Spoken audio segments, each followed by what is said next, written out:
So if you got a Lexus IS250 that dates back to anywhere from 2006 to 2013, your stereo probably looks like this. And you're probably thinking about buying one of these aftermarket touchscreen 10-inch monitors. Well, if in fact you are thinking about purchasing one of these, the first thing you need to know is that, well, I'm going to tell you two things that you're going to want to know before you go ahead and purchase this. The first thing is you're going to have a difficult time taking out the air vents right here, as you guys can see.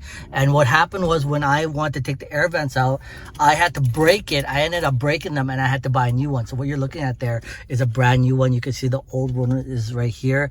And it just I totally had to rip it out to get that air vent out, because you're going to have to get the air vent out in order to get to the screws that screw in this, the radio. So the next thing that you're going to want to know is if in fact you do purchase one of these and you are in North America, I'm pretty sure it's going to be the same in the United States and Canada. If you're in North America and you're purchasing one of these aftermarket touchscreen monitors for your Lexus IS250, whether you get it on eBay or you get it on Amazon or AliExpress or Tao Bao or whatever, it's coming from the other side of the world. And the wiring is not the same as the Lexuses that they have in Japan or on the other side of the world. One, the steering wheel is on the other side of the car, but altogether the wiring is completely different. And if in fact you do purchase one of these, you're going to notice that it comes with a lot of wiring. So I did have this installed and I ended up taking it out. The problem was that when I installed it, it was looking good. It looked really nice.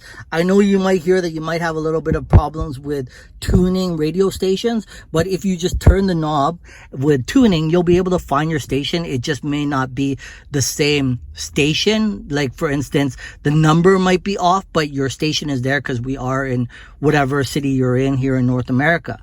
The biggest problem is the wiring. So the wiring in these Lexus IS250s are different in North America as opposed to on the other side of the world in Japan. And when you do plug everything in, you will notice that the biggest reason why I pulled it out is because I had an airbag light and I couldn't get the airbag light. So when I pulled it out and I uninstalled it, I put the old one back in, the airbag light went away.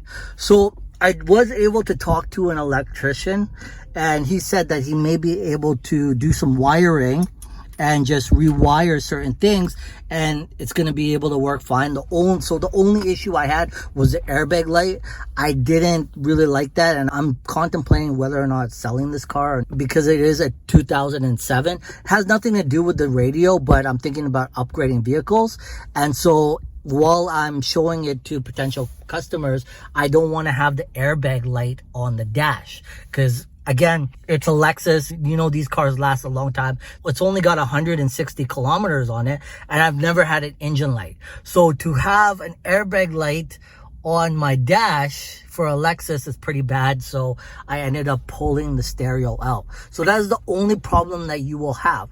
Oh, and one of the biggest things is if in fact you call around to any of your local like professional stereo car installers in your area, no one will want to touch it. No one is going to want to touch an aftermarket stereo. They're going to want you to purchase a stereo in their own shop, but truly, they really don't want to touch it because of what I just told you.